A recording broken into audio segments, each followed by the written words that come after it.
Hello and welcome back to part two of the Shroud of Turin.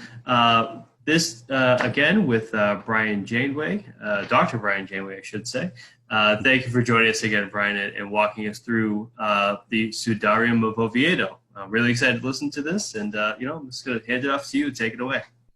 Very good. Thank you, Zach. I'm happy you didn't forget the doctor part. I get really offended when people don't use my proper title.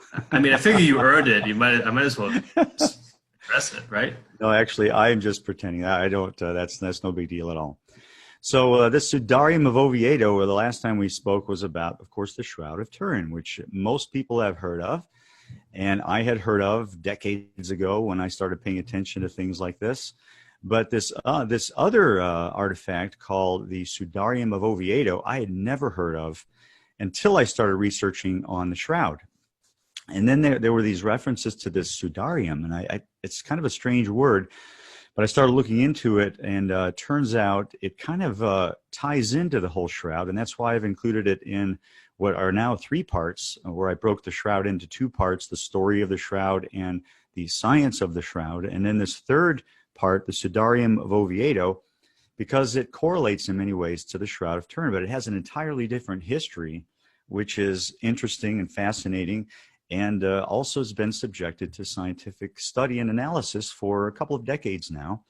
It was not really brought to the forefront until a little bit in I think the 70s, and then into the 90s when they first started. They formed a scientific committee, a group of scholars to study this more in depth and systematically. So we'll move into what you're seeing here on the title slide is the shroud on the left and the Sudarium on the right. As you can see, they're not at all alike, at least not that I can show you yet, but you'll see there are some similarities. But just a brief overview of the Shroud of Turin, I thought, would be appropriate for those who, even if you had seen part one, it'll be familiar and it'll be a repeat, which always helps to ground in those ideas and those facts. But also, if they hadn't seen the shroud part, then they'll get a quick little overview here, which will help to introduce the Sudarium as well. So the way I like to start out the Shroud of Turin talk is to say that there are literally thousands of books and articles and documentaries that have been done about the Shroud of Turin over many, many years.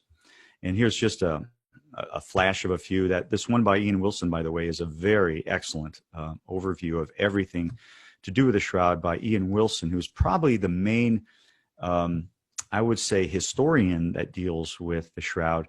And he's brought together all the evidence together in this book. And he's particularly good at tracing the history of the shroud and making the connection between an earlier artifact known as the image of Edessa, which we spoke about, and the Shroud of Turin, because there's a discontinuity. There's a missing century and a half between those two. So connecting those two is important to make the tracing of the shroud history all the way back to potentially the first century AD. So some of the other books here, Shroud Conspiracy, because this is such an amazing object, it's lent itself to all kinds of different conspiracy theories and wild ideas. But as you can see, it's always been a very famous artifact. And I should say, in the terms of the Catholic theology, it's a holy relic. So like the Sudarium, it's been venerated for many centuries, along with many other types of objects. I'm going to touch a little bit on that in this presentation related to the Sudarium.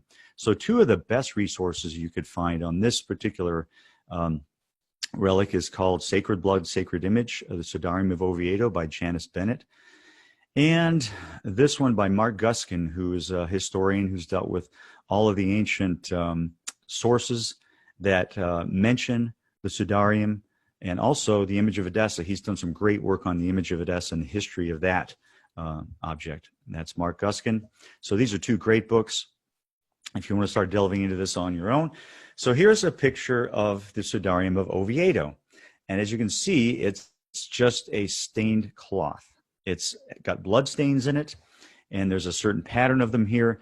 It's called the Sudarium for reasons I'll go into in a moment. It's called, from Oviedo because it's kept now in a cathedral, in a reliquary in the cathedral there in Oviedo, Spain, which is in northwest Spain in the area called Asturias, which it so happens, and this ties into the history of the Sudarium, was the only part of Spain that was never conquered by the Muslim invasion, which had begun in 711 and wasn't finally pushed out until the time of Christopher Columbus, some 500 years later. No, I'm sorry, it would be about 600 years later in 1492 or thereabouts. So you have here the Shroud of Turin. It's 14 feet long, about 3.5 feet wide. And just to give you a sense of scale, the Sudarium of Oviedo is only 34 inches by 21 inches, and it would be about this size when you compare it to the Shroud. Now, just a short description of the Sudarium. It's always been known as the Sudarium Domini, or the Sudarium of the Lord. Now, one of the aspects about this, it has no artistic value. So that's one argument in favor of its authenticity. Why would someone keep a bloody cloth? Other than that it had a particular significance as to whose blood was on it. Because to display something like this doesn't have any value other than what it's reported to have been stained by. So 34 by 21 inches, it's made of woven taffeta linen, which I'm told is common in wedding garments, like wedding dresses, and in drapes and things. So it's a particular kind of weave. It bears the blood stains on it, but no image is on the Sudarium. So that's different from the Shroud in that. It's kept in a reliquary at the Cathedral of Oviedo, Spain, and it's only brought out on display 3 times a year, on September 14th, September 21st, and on Good Friday. And I got the question the first time I presented this, well, why are those dates? So I had to go back and check. So for those of you who are interested, September 14th is the Feast of the Exaltation of the Holy Cross. And that actually marks a very historically significant date where the Byzantine emperor, whose name was Heraclius, who's one of the great Byzantine emperors of the 7th century, had brought back the reputed to be the true cross. Now, if we go back to the 4th century, we have the mother of Constantine the Great, the first Christian Roman emperor that we now call Byzantine, or the Byzantine emperor. His mother probably had a hand in his conversion. She was a Christian, and her name was Helena, Queen Helena. And she went on what you might say is the first pilgrimage to the Holy Land to locate sites that were of significance to the events of the New Testament. And one of those places she marked out was the Church of the Holy Sepulchre, which we'll take a closer look at today. But she also claims to have found the true cross, the actual cross that Christ was crucified on, and that became a holy relic.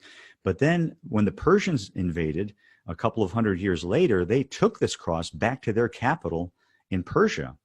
And then subsequent to that, Heraclius then reclaimed it when he defeated the Persians, and he brought it back to Jerusalem. And that was in 627. And the Feast of the Exaltation of the Holy Cross is the date that marks the reclaiming of the true cross back to Jerusalem. September 21st is the Feast of St. Matthew, and of course, Good Friday being the 3rd date. Now, this is the Cathedral in Oviedo as it appears today. It's quite ancient itself. It goes back to the 8th century, and it was founded by a king by the name of Frela I. He was the king of Asturias. Now, in this cathedral is what they call the Holy Chamber, where they keep all of their great stuff, all of their holy relics. In particular, the chest, which you see in the foreground here at the bottom, is called the Holy Ark.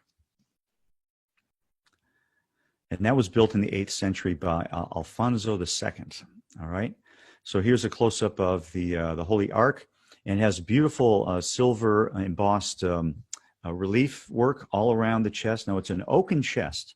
So it was later added in, I believe, the 12th century it is here, the silver gilding, which shows all the apostles and Jesus in the middle. But the original oaken chest, I've not determined whether they've actually done any radiocarbon dating on this, which could be extremely significant. But this oaken chest is what history has told us, and that the relics, which included the Sudarium, were brought to Spain from Jerusalem. But that's how it appears today. It was King Alfonso VI that commissioned the decoration of the Holy Chamber and the silver embossed cover for the chest, and that is dated to 1113 with a Latin inscription which reads, "Of the sepulchre of the Lord," that is the tomb or the coffin of the Lord, "and of his Sudarium and of his holy, most holy blood." Now, in this ark, or this holy chest, There are contents listed from a 1465 inventory, which include an amazing number of artifacts. Now, I'll leave it to you whether these are authentic or not. And to my knowledge and to my reading, there's been no real research done on these other objects to determine their authenticity, unlike the Sudarium. So we have a piece of the true cross, a piece of the stone from Jesus' sepulcher, some of his clothes from the manger, several thorns from his helmet of thorns, one of the 6 jugs in which he turned water into wine, the forehead of John the Baptist and some of his hair, and the hands of St. Stephen, also the sandal of St. Peter, and many, many more. So it's thought that all of these things, and later, and they're not all first century relics, were a sort of a compilation over some period of time that were added to this collection that are in the Holy Ark today. So this shows the Sudarium as it's brought out on display on those 3 days of the year, this one being in 1999. Now there is, as I mentioned, a group of scholars that were commissioned to undertake analysis of various kinds of this cloth. It's called the Spanish Cinder of Sindonology. Sindon is one of the words used in the Synoptic Gospels to describe the linen that we consider to be the Shroud of Turin, or I should say to those who think the shroud is authentic, the burial cloth of Jesus is called the Sindon, and that's in the Synoptic Gospels. And then there's this investigative team in particular called the Team of the Spanish Center of Sindonology, which began in 1989 to study this cloth in more depth. Now, to retrace the history of this cloth, we look at this big map, and it shows Jerusalem in the lower right corner. And then, according to sources that I'll cite shortly, it fled the impending invasion of the Persians, and it fled to Alexandria in Egypt.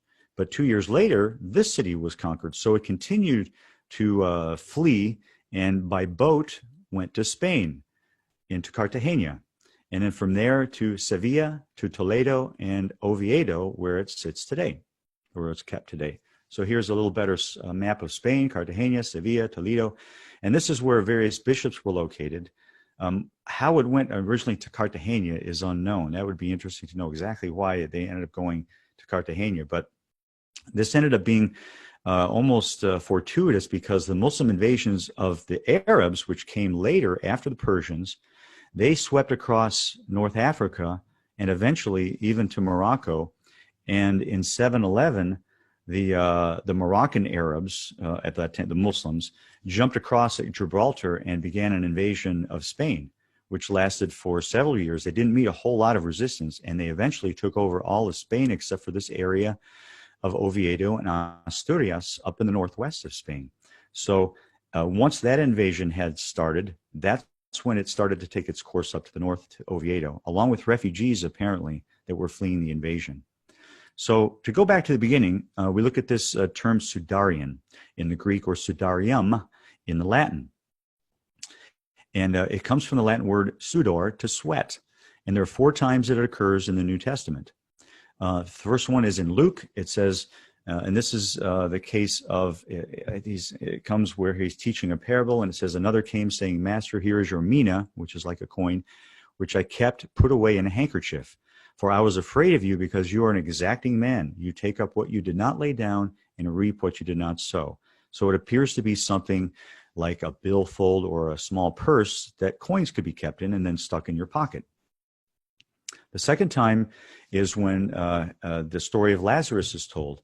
And it goes, when he had said these things, he cried out with a loud voice, saying, Lazarus, come forth. The man who had died came forth, bound hand and foot with wrappings, and his face was wrapped around with a cloth. Jesus said to them, unbind him and let him go. That was the term used, Sudarium. The third one comes in John in chapter 20, and this is the one that I often refer to with the Shroud of Turin, because it gives a more detailed and complete description of what they found in the empty tomb. And it says, so Simon Peter also came, following him and entering the tomb, and he saw the linen wrappings. That word in the Greek is othonia, which is plural for linens, which we talked about in the Shroud talk. They were lying there, and the face cloth, the Sudarian, which had been put on his head, not lying with the linen wrappings, but rolled up in a place by itself. So it was separate, and we also learned that it was used to cover his face. And there's a fourth instance of this term used, and in the description of miracles done in Ephesus by Paul, it says God was performing extraordinary miracles by the hands of Paul, so that handkerchiefs or aprons that had touched him, that is Paul, were taken to the sick, and their illnesses were cured, and the evil spirits left them. Now, the translations differ. This is according to the new, I actually did a combination here between NASB and NIV to get some of the terminology more clear. But apparently Paul was using some kind of a handkerchief or a small cloth to do healings with. So those are the 4 times we look at Sudarium in the New Testament. So it's used as a handkerchief, like a wallet. It's used as a burial cloth for Lazarus. It's found in the empty tomb, which was used on the face of Jesus. And finally, as a sort of a cloth to do healings with by Paul. So here's a schematic showing how this Shroud of Turin was wrapped around the body of Jesus lengthwise. So you might think, well, like a mummy, it would be wrapped around horizontally, but no, it was laid out flat. The body was put on it. Now, if, of course, I'm assuming here that it is Jesus, but that's not totally proven. But the man on the shroud, if we can call him that, the shroud was laid out flat, the body put on top, and then it was laid and brought back over him lengthwise. That shows, of course, the front and back full images of a man apparently crucified. So we look at some of the early historical sources regarding the Sudarium, and there's a man named Nanus of Panopolis, which is in Egypt. This is from the 5th century, and it's a paraphrase of John's Gospel.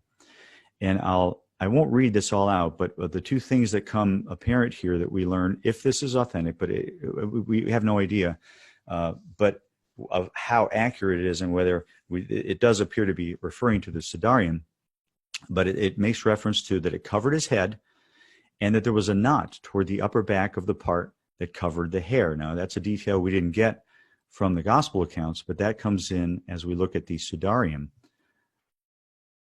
So apparently it was used for containing the flow of blood and fluids, and it was Jewish custom to cover the face of the dead if there was any particular gruesome or macabre signs of death and torture or trauma. So out of respect for the dead, it was customary to wrap the face in some kind of a cloth. And also the function of it being to contain the flow of fluids and blood. So the knot that he makes reference to here is, we'll come back to here in a minute. Another early source says this was from an anonymous Italian pilgrim from the 6th century. His pilgrimage to the Holy Land, he mentions that 7 nuns in 7 cells close to the monastery of St. Mark on the east side of the Jordan, that would be in the country of Jordan today, they looked after the Sudarium of Christ. Now, the 7 nuns in 7 cells sounds a little suspicious because that's a symbolically important number in the Bible. There's the life of Santo Nino of Georgia. That's up in what used to be the Soviet Union, close to Russia, in the 4th century, records that Peter had hidden it in an unknown location, the Sudarium. And then we have a man by the name of Isodod of Murd in Turkmenistan, modern Turkmenistan, says the burial linens were given to Joseph of Arimathea, but Simon Peter took the Sudarium and used it like a crown on his head for healings, such as used today by bishops as turbans or like a forerunner to the mitre. So this is a little bit hard to imagine because it's not really large enough to wrap around the head like a turban. And to imagine Paul taking this bloody cloth and then wrapping it around his head like it was some kind of a ceremonial cap seems a little unlikely. So there's some skepticism regarding that. Other medieval sources from the Bishop of Pelayo. Now this comes to Spain. He's from the 12th century. He was an historian and a bishop, and he wrote histories of the early kings of Asturias, covering a period from about 986 to 1109. He records that the cloth was taken from Jerusalem in advance of the Persian invasion under Khosroes II. This is in 614 AD.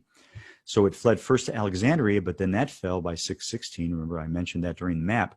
And then it made its way to Cartagena, Spain, along with other refugees that were fleeing the Persian invasion.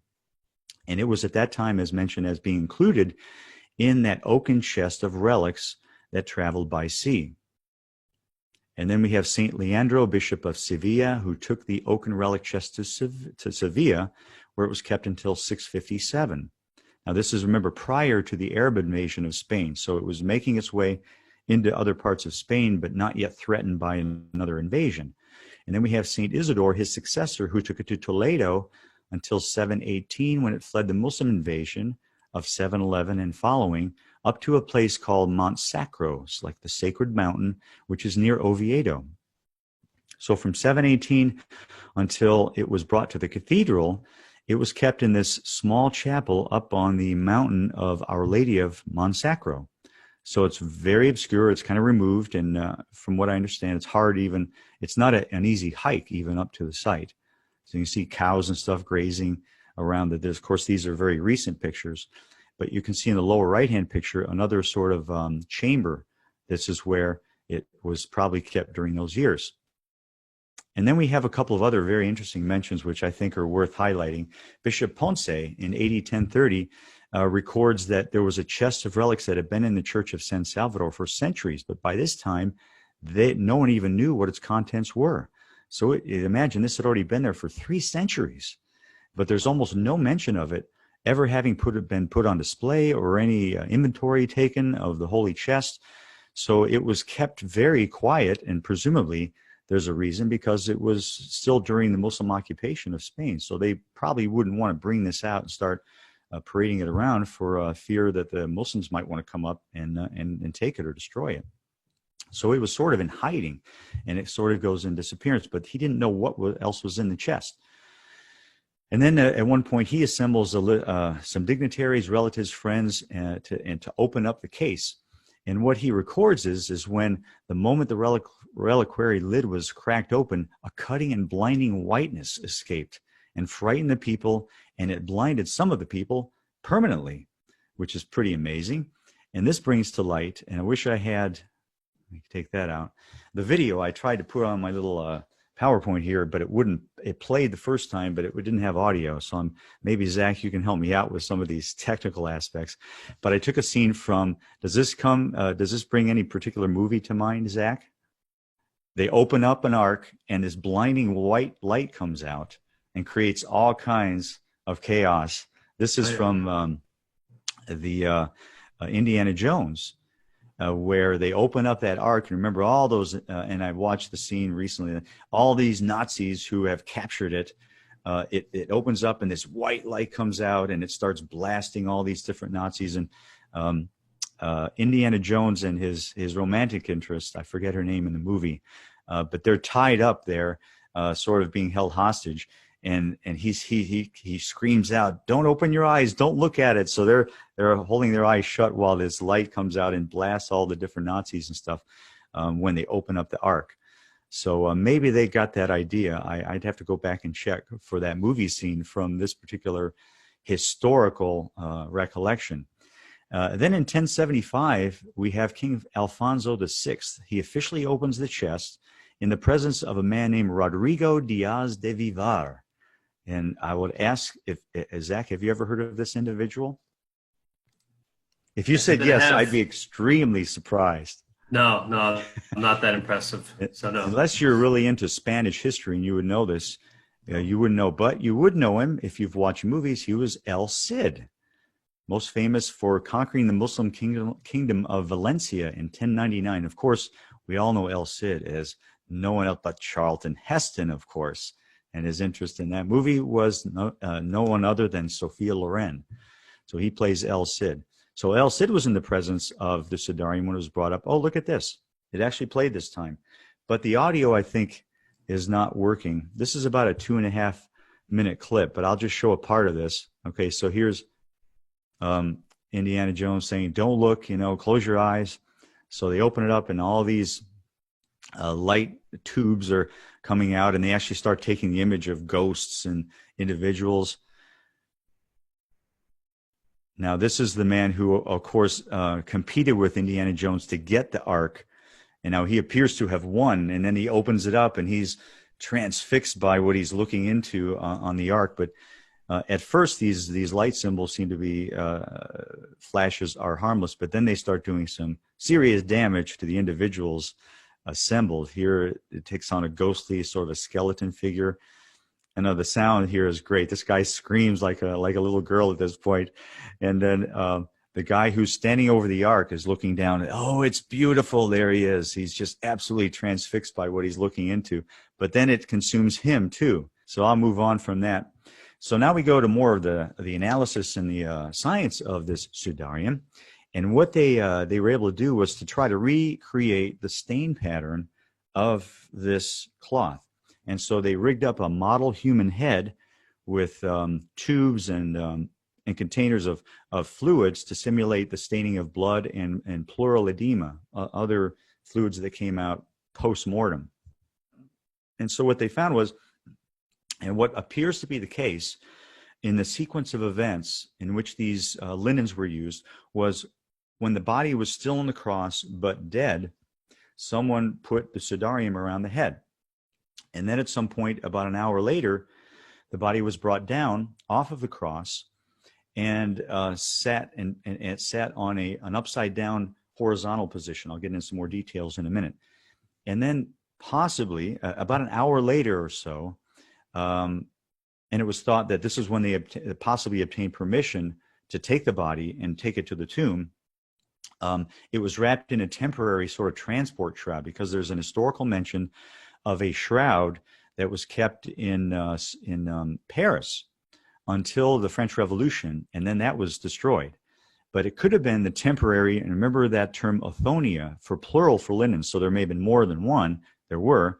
In addition to the shroud, there may have been other objects, like, for example, a transport shroud, a temporary shroud to bring the body from the area of the cross into the tomb.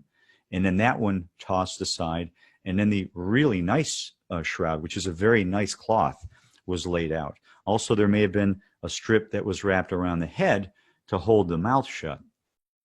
So that would be Athonia. So it was wrapped up here, taken to the tomb.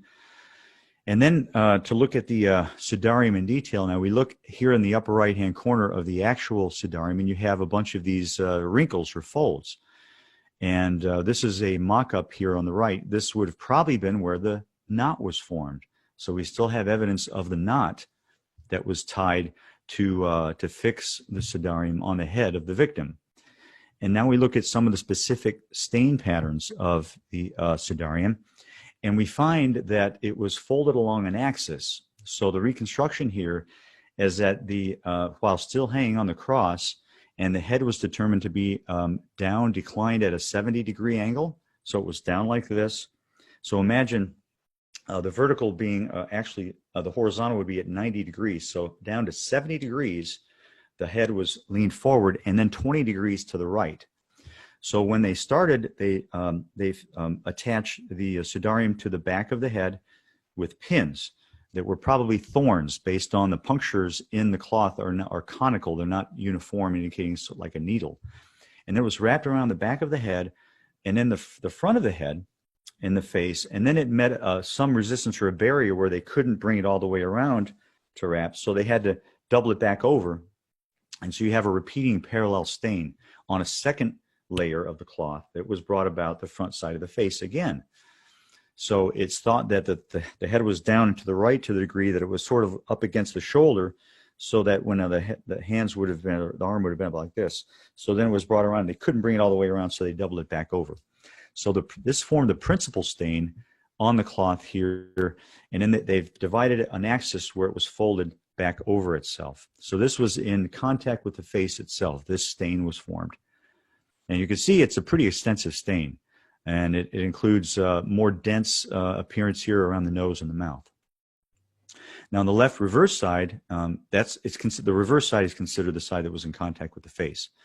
You have forehead stains, which are up here on the upper part of that. And then there's a trapezoidal shaped stain right down here where the red lines are indicated. And that's the dense area around the nose and the mouth. And then there are actual finger indications that fingers were used to contain the flow of fluid from the nose and the mouth after the body had been brought down. And those are indicative of two different positions of a hand that was applied to the cloth over the face after the body was brought down. I'll show you more on that in a minute. So the stains were determined to have been produced with a head tilted 70 down and 20 right. So here on the left, you see the stain formed initially by this angle, with the body in the vertical position. And then the second, when they brought the body down off of the cross, it was apparently laid out horizontally, face down, for a period of time approaching an hour. And this is when a second number of stains were formed. This is where the forehead stain was formed, and they determined that it was beyond the horizontal, actually at 115 degrees. So it was just slightly beyond horizontal to form a second set of stains.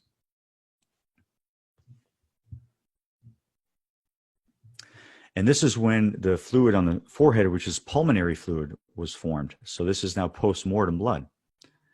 This shows you an approximation of the position on the cross with the head and forming the obstruction on the right shoulder.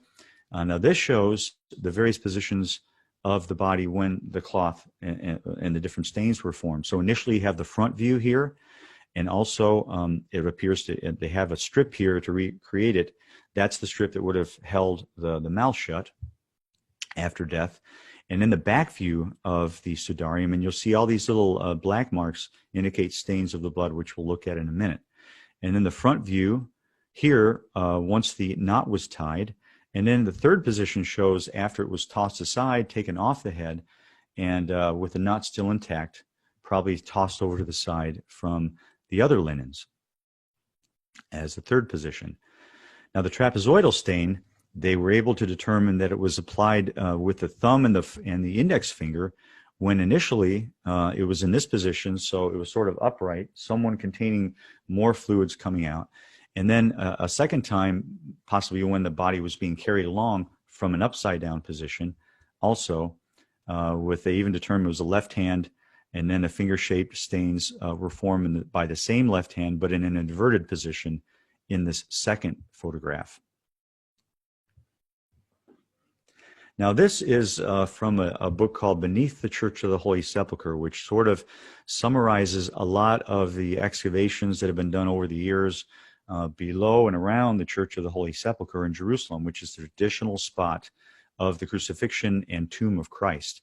We talked about this in more depth, I believe, during the Shroud talk, and I do believe myself that this is the authentic site. There's a competing site known as Gordon's Calvary, or the Garden Tomb. But this tomb has actual rock-cut tombs that are from the Old Testament period, as determined by experts, and also shows tool marks and cuttings from tools that were contemporary with hundreds of years before the time of Christ.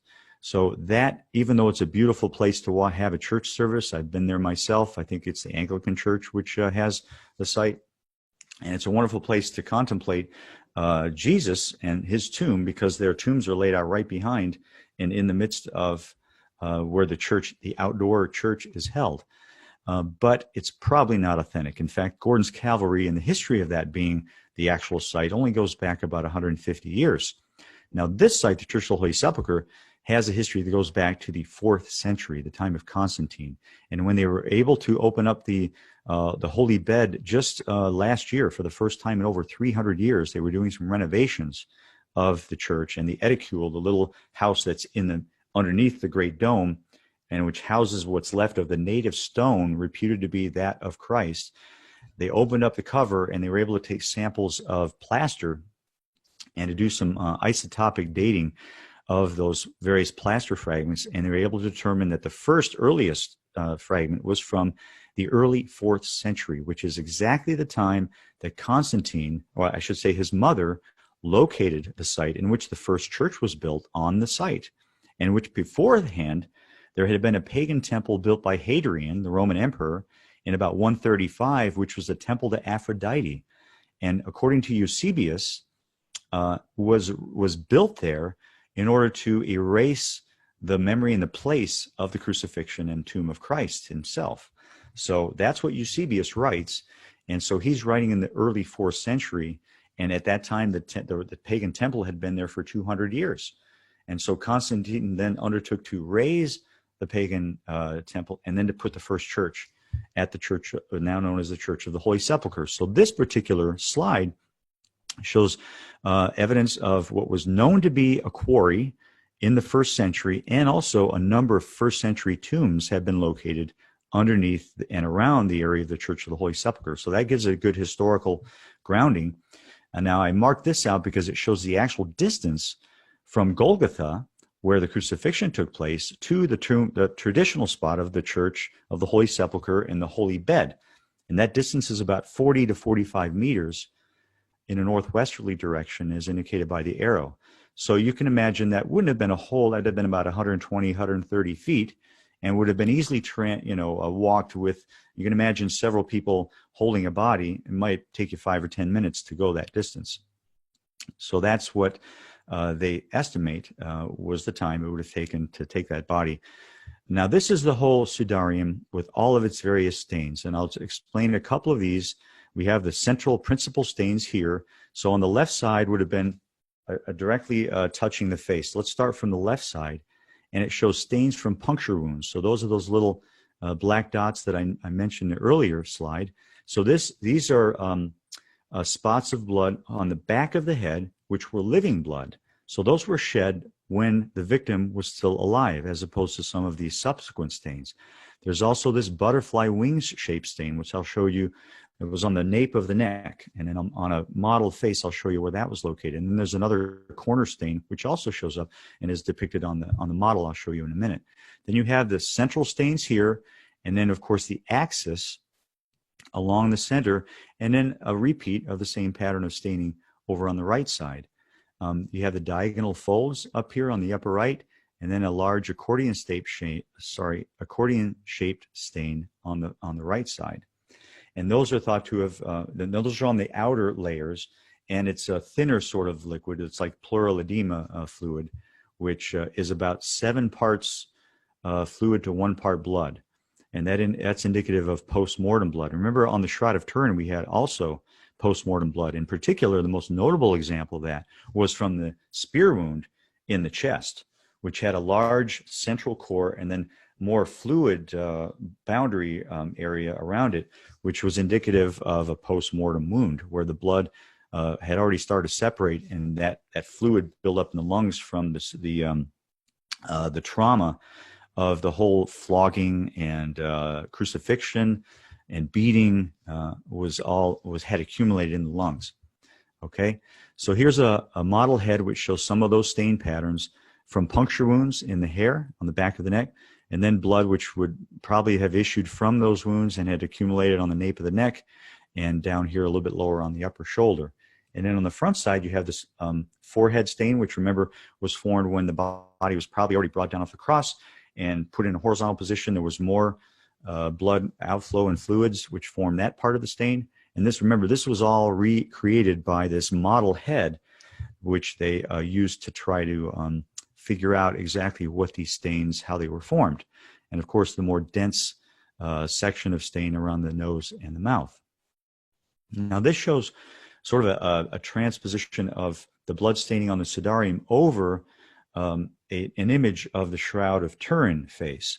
So what you have is not an exact correspondence, but many correspondences. So think of the sequence here. This cloth was fixed to the face after death, and it had 2 or probably 3 different incidences of staining. And then the body was brought in probably a temporary shroud, not the Shroud of Turin, to the tomb, and then that shroud was taken off, and then the Sudarium was taken off, and then the Shroud of Turin was brought in and would contain stains not exactly in correspondence, but in many cases they do. And according to the scholar who did an overlay technique, found dozens of points of correspondence between the staining on the 2 objects, both on the front side of the face and on the back.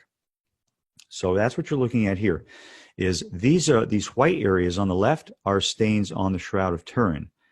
And then on the right, you have on the light brown colors are all the stains on the Sudarium. So they do correspond in many ways, but you can expect that the Sudarium would have a lot more blood and fluids on it. And those would have been soaked up by this cloth. And then once that was taken off, you would have what was left on the body itself after 2 to 3 hours of events of being taken off the cross and such. So to move on, this particular model of the head is taken by a professor of sculpture from Spain, the University of Sevilla, who created a model face based upon the Shroud of Turin and then transposed on it the bloody stains from the Sudarium. You can see the forehead stain here and the dense stain around the mouth, and the beard as well going down into here. So that's an interesting and rather gruesome sight. So you have two kinds of blood. I've already kind of talked about this already. You have the pulmonary edema, and then you have living blood from parts like on the crown of thorns, probably created from the puncture wounds, which were all over the head. So you have living blood in the hair, both front and back on the shroud, but on the Sudarium, primarily located on the back. And interestingly, one commonality between the two objects is that they have the same blood type. I don't know if you remember from the shroud talk, but the blood type is AB blood type. And that is very common amongst Middle Eastern peoples, but much less so in others. It makes up about 5% of the human population. So fairly rare in the human population, but much more common in the Middle East. So same type of blood pattern on the Sudarium. Here's some other commonalities. I talked about the overlay technique. It showed 70 points of correspondence on the front and 50, I believe, on the back here. 70. Yeah, I didn't put that part on my slide, but that's what his study showed. Both linens have the same blood type, AB blood type. The nose can be measured on both objects, and it measures to be about 3 inches or 8 centimeters, with the nasal area of both containing a high amount of dirt and dust.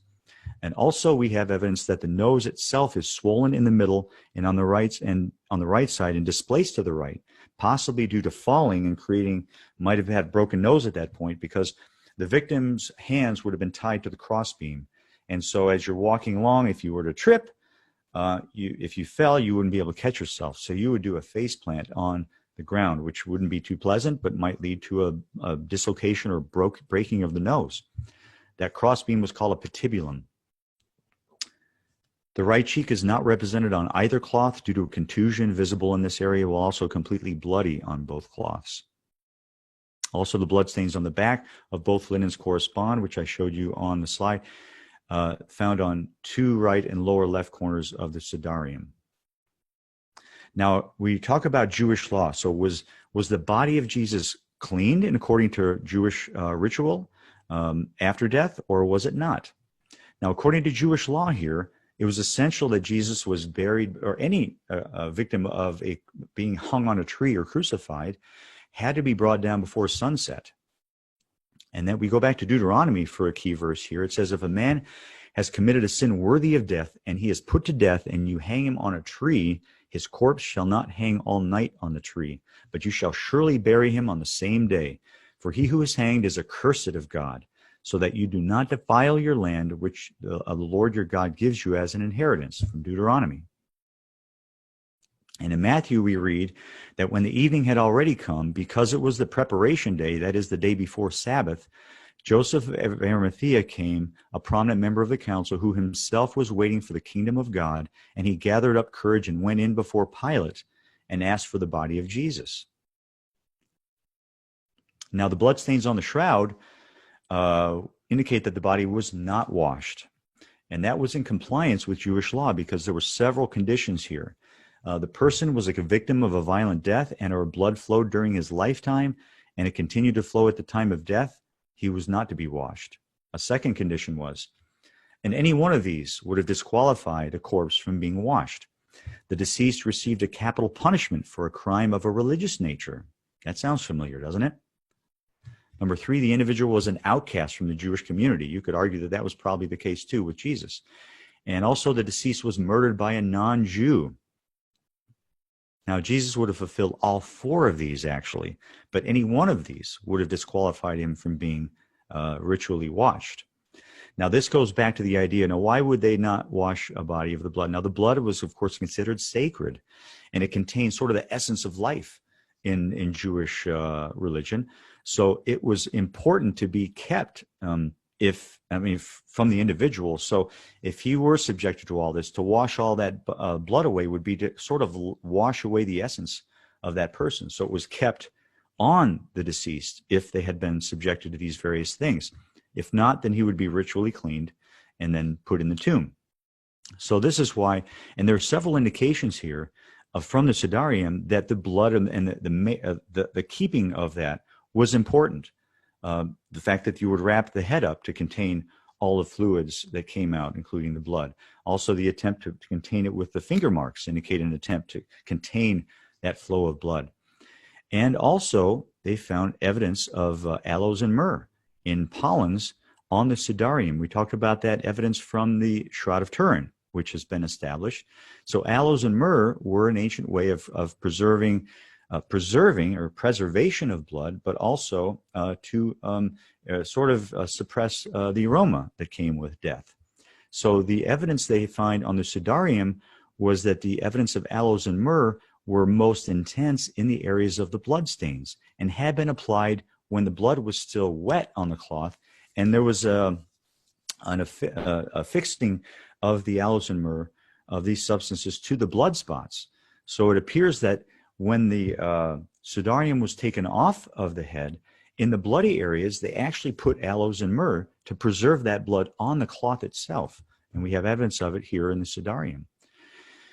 The Sudarium also likely dates based on this evidence of what's called, we've called a Z-twist.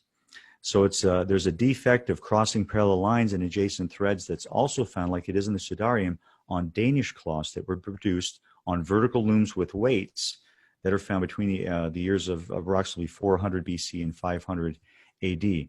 Incidentally, the Shroud of Turin also uses a Z-twist. So here you have an S-twist and a Z-twist shown.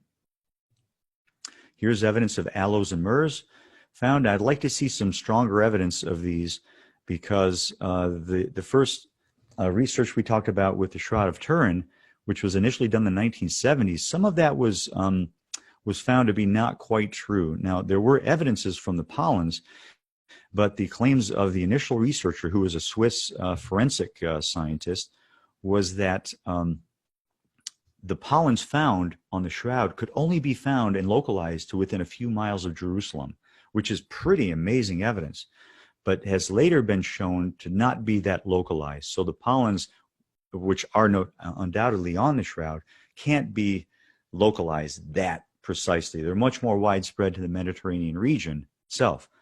So they found evidence of aloes and myrrh here also on the Sudarium, but there needs to be further research done. And this lower statement repeats what I talked about just a minute ago, where the concentrated areas of aloes and myrrh were actually on the bloodstains themselves before the blood itself had dried. Now we have another form of research done here. This is by Ray Rogers. Now Ray Rogers was the lead chemist on the original STURP team, the Shroud of Turin Research Project team, the American team that went over to Turin in 1978 and undertook the first in-depth analysis using all of the scientific methods and equipment they could bring to bear on the Shroud of Turin. And they had 5 days to perform any and all tests they wanted to, as long as they didn't damage the shroud. Now, Ray Rogers was on that original team of the Shroud of Turin. Excuse me. And he did some testing subsequent to the 1988 radiocarbon date, which claimed the result was that the shroud was a medieval forgery because the dates were 1260 to 1390 AD. Later on, some lay persons took a closer look at the sample area that was taken from the Shroud of Turin in 1988 and found that it was different. It was anomalous from the rest of the linen. And subsequent research done by Ray Rogers proved that it was taken from a repaired section of the cloth that had been known to have been repaired in 1532 after a fire which almost destroyed the shroud. There were some nuns who were commissioned to repair the Shroud of Turin, and I went into this in more depth in the Shroud talk.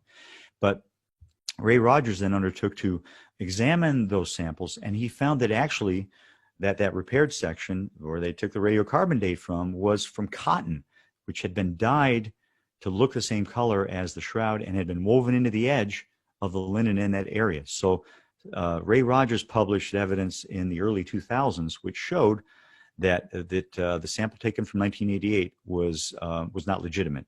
They did a bad job of sampling, and that the medieval date they found should be tossed aside as not legitimate. And there was other evidence that was anomalous cloth. It actually weighed a different weight than the average weight of the linen itself. We talked about that before. So Ray Rogers also undertook microscopic polarized light microscopy analysis of the Sudarium. And this is some of what he wrote about before his death in an article he published on the Sudarium. So what you're looking at here are flax fibers on the upper slide here from 2000 BC. And it looks different from flax fibers from much later medieval times. So what you have over time is the deterioration or degradation of the flax fibers. This is a natural fiber, of course, and it undergoes microbial deterioration and also from light, from various light rays, and it leads to this appearance here that looks darker and more multicolored. So what you're looking at here by comparison are, let me get back on here to the last part of that.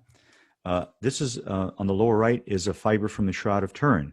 Now Ray Rogers, according to his calculations, and he used something that hadn't been used before to determine the age of the cloth that he derived because he worked at a lab in New Mexico, which dealt with the safety of high explosives and such. So over time, explosives become unstable, and so they become dangerous. And so he used the same kind of calculation for the degradation of the linen itself. And in particular, there's a substance in the lignin of the linen called vanillin, and this degrades and disappears then eventually over time. And his estimate to the age of the Shroud of Turin was that it was between 1,300 and 3,000 years old. And when he looked at the same sort of fibers from the Sudarium, and what we have over here on the left side are, and he references this middle one in particular, compared to the Shroud of Turin, and they look very, very similar. So his conclusion was, in his article about the Sudarium, is that the absence of vanillin is similar to linen wrappings on the Dead Sea Scrolls and other ancient linens. It suggests a date between 1,300 and 3,000 years old, the Shroud of Turin.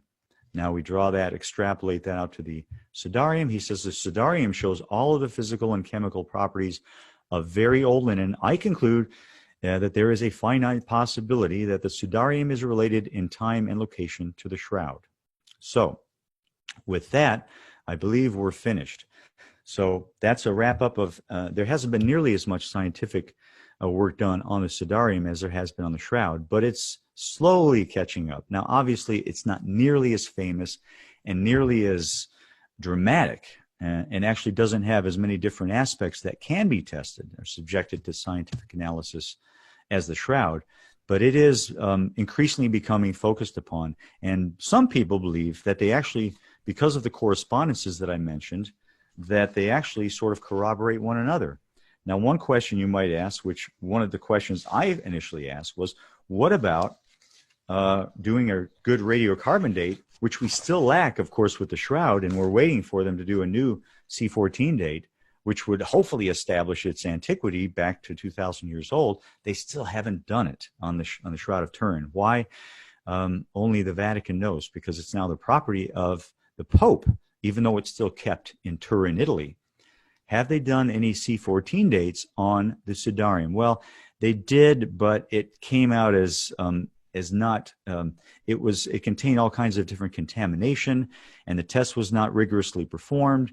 And so no one really holds to it having been tested legitimately for radiocarbon date. But obviously then that begs the question, it needs to be done for the Sudarium too, for those of us who want scientific proof and evidence for what it actually could be potentially.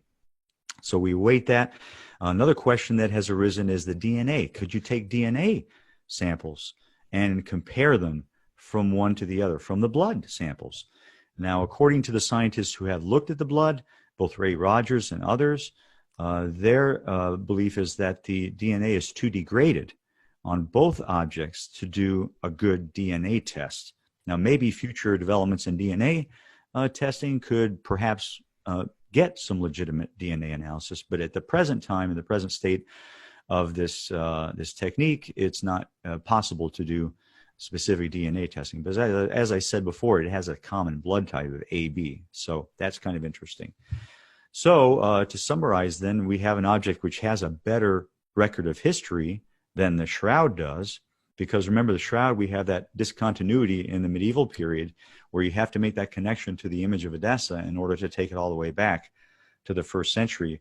But in the case of the Sudarium of Oviedo, we have a good solid evidence that it goes back to the 7th century. Remember the invasion of the Persians in 614, that we know that it came, and there's good record of that as having occurred going back to the 7th century. So that's interesting, and it has a more in some ways a more solid historical foundation than the shroud itself. So with that, I will say the end. This happens to be a mosaic of Jesus from the city of Urfa, or Edessa. It's known as Urfa today, the ancient city of Edessa, where the image of Edessa was kept, possibly the Shroud of Turin. And I showed this during the Shroud of Turin talk as well. This is a mosaic, an ancient one from the 6th century, which is really fascinating and shows what appears to be the face of Jesus modeled after the Shroud of Turin image from the city of Urfa itself. So with that, I will say the end. Wow. Thank you, Brian, so very, very much. We're going to be posting this to various sites like YouTube and Facebook. If you have questions that you want answered, or you just want some clarity, leave them in the comments and on posts on our Facebook page and on our YouTube channel. We will do our best to answer them as quickly as possible. There'll also be some resources in the descriptions and contact information for the church, so we can connect with you and answer questions that you may have on the Sudarium of Oviedo. For now, I want to thank Dr. Brian Janeway for being here with me today and educating me. This has been great. Thank you. My pleasure, of course. Thank you. All right. Be well. Thank you.